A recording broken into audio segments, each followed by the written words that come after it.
நம்ம சதி ஆண் பாதி பெண் பாதி அந்த விசித்திரமான உருவத்தை கண்டு எழுந்திருச்சாங்க இல்லையா? அவங்க அலறல் சத்தம் கேட்டு அவங்க அக்கா உள்ளவரா அக்கா கிட்ட எல்லாத்தையும் விலாவாரிய சொல்றாங்க. நான் பார்த்த அந்துருவம் ஏதோ ஒரு வகையில என் வாழ்க்கைக்கு தொடர்புடையதாக தோன்றுகிறது. இதற்கு முன்னாடி கூட நடந்திருக்கலாம், இல்ல எதிர்காலத்துல இது போல நடக்கலாம். அதுலயும் குறிப்பா அந்த பெண் பாதி உருவத்தோடு எனக்கு ஏதோ தொடர்பு உள்ளது போல் தோன்றுகிறதுன்னு அக்கா கிட்ட எடுத்து சொல்லிட்டு இருக்கிறாங்க நம்ம சதி. இதெல்லாம் வெறும் கனவு மட்டும்தான். கனவிற்கும் நிகழ்விற்கும் எந்த சம்பந்தமும் இல்லை. நீ கொஞ்ச நாள் அப்பாவிற்கு பிடிக்காத மகளாக இருந்துட்டு இருக்க.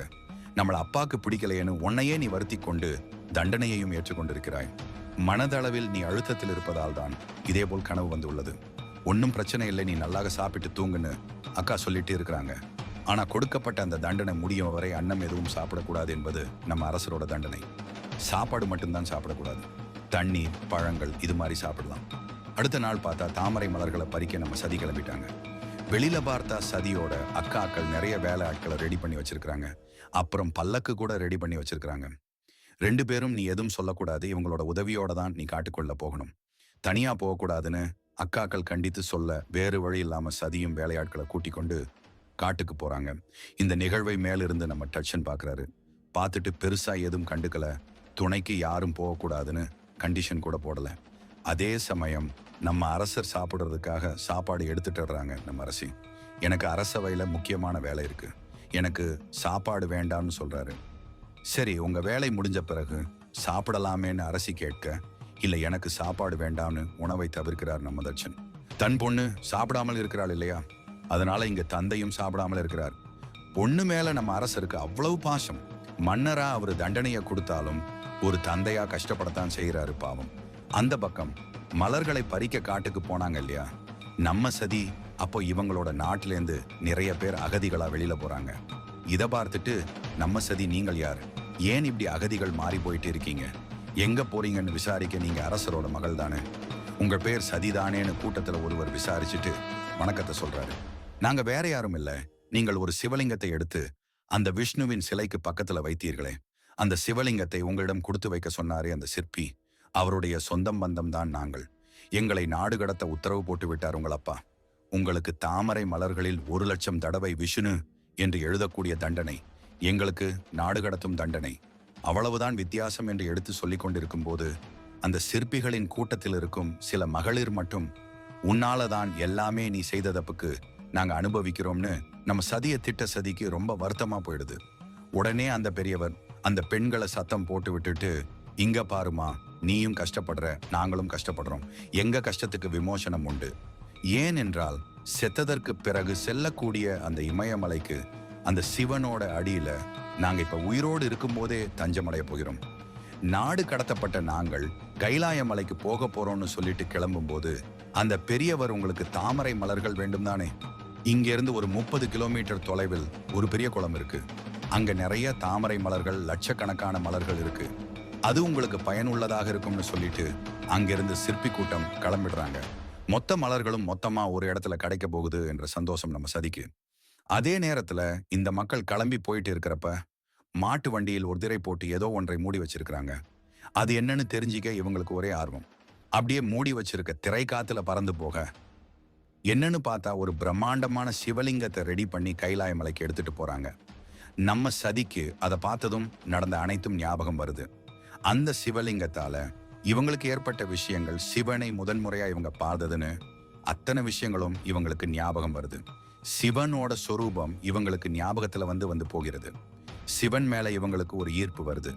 இருந்தாலும் தன்னோட அப்பாக்கு இனி எந்த ஒரு அவமானத்தையும் தேடி கொடுத்துடக் கூடாதுன்னு சதி குறிக்கோளோட இருக்கிறாங்க. அதே நேரம் அந்த பக்கம் நம்ம அரசர் தட்சணை காமிக்கிறாங்க. தன்னோட சிம்மாசனத்துல உட்காந்து மீட்டிங் போட்டுட்டு இருக்கிறாரு. என்ன சொல்றாருன்னு பார்த்தா, புதுசா ஒரு சட்டத்தை கொண்டு வராரு, ஒரு புதிய வழிபாடு முறையை கொண்டு வராரு. அதன்படி இந்த நாட்டுல இனி வழிபட தகுதியான கடவுள் 2 பேர் மட்டும்தான். ஒன்னு விஷ்ணு, இன்னொன்னு பிரம்மன். இவங்க 2 பேரை தவிர வேற எந்த கடவுளை வணங்கினாலும் அது தண்டனைக்குரிய குற்றம்னு சொல்றாரு. அது மட்டும் இல்ல, அவர் ஏதோ பெரிய யாகத்தை நடத்த போகிறார் போல. அந்த யாகத்திற்கு வரவங்க இந்த 2 கடவுளை மட்டும்தான் கும்பிடணுமே தவிர வேற எந்த கடவுளையும் வணங்கக்கூடாது. முக்கியமா அந்த அகோரிகளின் தெய்வமான சிவனை கும்பிடவே கூடாதுன்னு உத்தரவு போட்டுட்டு இருக்க. அப்படியே இவர்கள் பேசிட்டு இருக்கும் நேரம் நம்ம நாரதர் அங்க வராரு. நாரதரை பார்த்ததும் என்னய்யா, எப்படி இருக்க? நம்ம அப்பா எப்படி இருக்கிறாருன்னு விசாரிக்கிறாரு நம்ம தட்சன் மன்னர். அவருக்கு என்ன, ரொம்ப சிறப்பாவே இருக்காரு. நான் தான் ஒரு விஷயம் கேள்விப்பட்டேன். அதான் அப்படியே உன்னை பார்த்து விசாரித்து விட்டு போகலாம்னு வந்தேன் அப்படின்னு நாரதர் சொல்ல, அதற்கு நம்ம தட்சன், நாரதா, எங்கு சென்றாலும் ஒரு கலகத்தை கூடி விட்டுவ. ரெண்டு குடும்பத்துக்குள்ள புகுந்து ஒரு பிரச்சனையை போட்டுவிட்டு அவங்க கஷ்டப்படுறத பார்த்து சந்தோஷப்படுபவன் நீ. எதற்காக இங்க வந்திருக்கிறாய்? நீ விசாரிக்க இல்லை. நான் கேள்விப்பட்டேன், உன் பொண்ணுப்பாக்கம் சிவனை சேர்ந்தவர்கள் எல்லாம் வந்து ஏதோ அவள் மனசை குழப்பிட்டு இருக்கிறாங்களாமே. சிவனை கண்டாலே உனக்கு பிடிக்காது. அந்த மாதிரி நீ செய்த பிரம்மாண்டமான விஷ்ணு சிலைக்கு பக்கத்துல சிவலிங்கத்தை உன் மகள் வைத்து விட்டாளாமே. அப்படி இப்படின்னு விசாரிக்கிறாரு நாரதன். தெரியுமையா? தெரியும். இங்க உன்னோட கழகத்தை ஆரம்பிச்ச அப்புறம் நேரா கைலாயத்திற்கு சென்று அந்த சிவனை தான் பார்ப்பனு எனக்கு நல்லா தெரியும். அதனால உன்கிட்ட பேச எனக்கு ஒண்ணும் இல்லை. ஆனா நான் சொல்ற ஒரு விஷயத்த மட்டும் அவன்கிட்ட தெளிவா சொல்லிடு. அவருக்கும் எனக்கும் நடக்க போற இந்த யுத்தத்துல நான் தான் ஜெயிப்பேன். அதை மட்டும் அந்த ஆளுகிட்ட தெளிவா சொல்லிடுன்னு தட்சன் சொல்றாரு.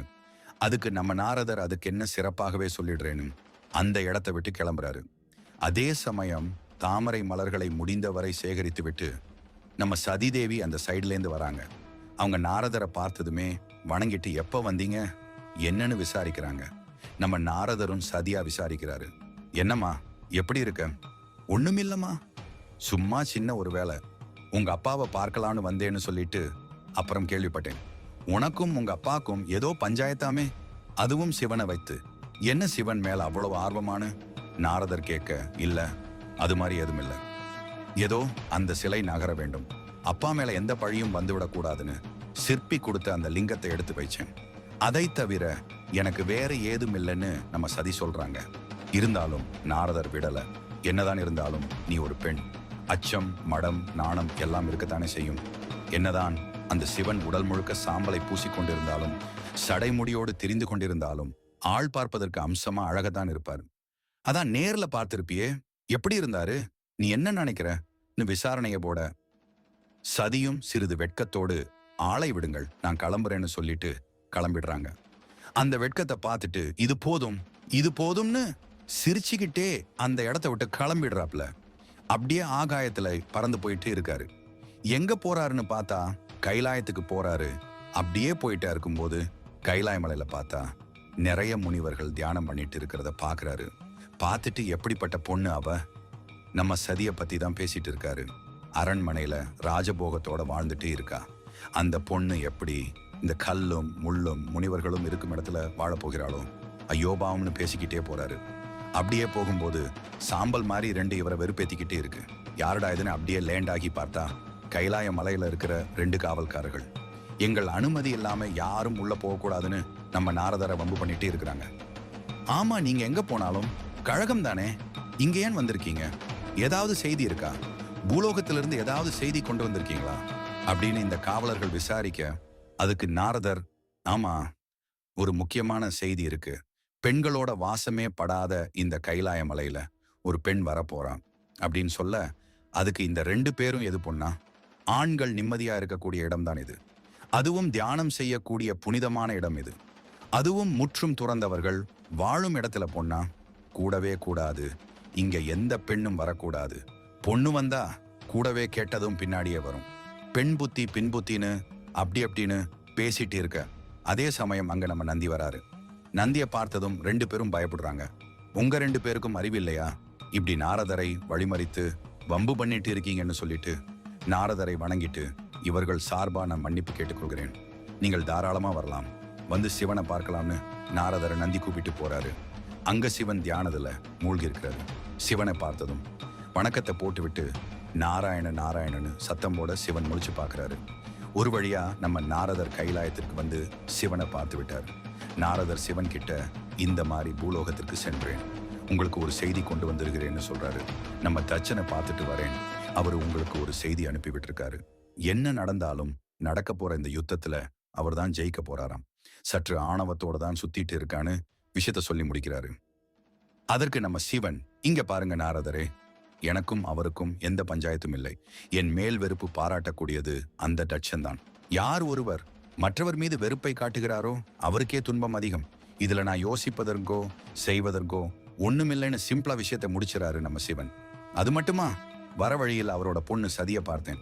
அட அட அட, என்ன அழகு, என்ன அழகு, பொண்ணுனா இப்படில இருக்கணும், என்ன அம்சம் அப்படின்னு சதியை பத்தி சிவன் மனசுல சஞ்சலம் வர மாதிரி கொஞ்சம் ஏத்தி விடுறாரு நாரதர். ஆனா அதற்கெல்லாம் மசியக்கூடியவரா நம்ம சிவன். இருந்தாலும் விடுற மாதிரி இல்ல நம்ம நாரதன். ஆமா, அந்த பொண்ணு கூப்பிட்டதும் எப்படி போனீங்க? அந்த பொண்ணு மேல உங்களுக்கு ஆசை இல்லையா? அந்த பொண்ணு எப்ப பார்த்தாலும் சிவா சிவான்னு உங்க மேலதான் உயிரா இருக்கு, அது இதுன்னு போட்டு விடுறாரு. அதுக்கு நம்ம சிவன் அப்படியெல்லாம் ஒண்ணுமில்லை. நான் அந்த பொண்ணுக்கு காட்சி அளித்ததன் காரணம் அவளுக்கு என் மேல் இருந்த பக்தியே தவிர என்னை மனதார பக்தியோடு அழைத்ததால் மட்டுமே நான் அங்கு சென்றேன். இதை தவிர தனிப்பட்ட காரணங்கள் எதுவும் இல்லை. இதெல்லாம் கேட்டுட்டு இருந்த நம்ம நந்தி நம்ம சிவனுக்காகவே ஒரு பொண்ணு பிறந்திருக்கா அப்படின்னு செய்தியை கேட்டதுமே சந்தோஷப்படுறாரு. ஆஹா ஆஹா, சிறப்பு சிறப்பு, இந்த கைலாய மலையை எடுத்து நடத்த ஒரு ராணி வரப்போறார், தேவி வரப்போறாருன்னு சந்தோஷப்படுறாரு. உடனே சிவனெல்லாம் எனக்கு தெரியும், இதெல்லாம் நடத்துறது நம்ம விஷ்ணு தானன்னு கேட்கிறாரு. அப்ப நந்தி குறுக்கிட்டு, ஆமா அதுல என்ன தவறு, மகாவிஷ்ணுவிற்கு மகாலட்சுமி இருக்காங்க, பிரம்மதேவருக்கோ சரஸ்வதி தேவி இருக்காங்க, அவங்க எல்லாம் ஜோடியா இருக்க என் கடவுள் சிவனிற்கு மட்டும் ஜோடி வேண்டாமான்னு எடுத்து சொல்றாரு. இப்ப விஷ்ணு நம்ம சிவனுக்கு கல்யாணம் செய்து வைக்க பயங்கர ஆர்வத்தோடையும் ஈடுபாடோடும் இருக்கிறார் போல. அதனாலதான் நாரதரை வைத்து சில சேட்டைகளை செய்து கொண்டிருக்கிறார். இருந்தாலும் இதற்கெல்லாம் நான் கட்டுப்பட்டவன் இல்லை, இவை எதுவும் என் மனதை சஞ்சலப்படுத்தாது என்று சொல்லிட்டு தியானத்துக்குள்ள போயிடுறாரு நம்ம சிவன். இவங்க 2 பேரையும் சேர்த்து வைக்க எல்லாரும் படுறபாடு இருக்கே, இன்னும் இருக்கு, பார்த்துட்டே இருங்க. இந்த பக்கம் நம்ம சதி தூங்கிட்டு இருக்கும்போது மறுபடியும் கனவு. இப்பயும் கைலாய மலைகிட்டே நிக்கிறாங்க. மறுபடியும் அந்த உருவம், கண்ணை மூடுனாலே அந்த உருவம் தான் வருது. இவங்களும் கைலாய மலையை பார்த்த மாதிரியே நிக்கிறாங்க. இருந்தாலும் இதெல்லாம் தன் அப்பாவிற்கு பிடிக்காதுன்னு சொல்லிட்டு தூங்கினால் தானே இந்த மாதிரி உங்க கனவு வரும். இனி நான் தூங்க போவதில்லை, தூக்கத்தை கைவிட போகிறேன், எங்க அப்பாவிற்கு பிடிக்காத எதையும் நான் செய்ய போவதில்லைன்னு சொல்றாங்க. இந்த விஷயத்தை தன்னோட அக்கா கிட்ட சொல்றாங்க.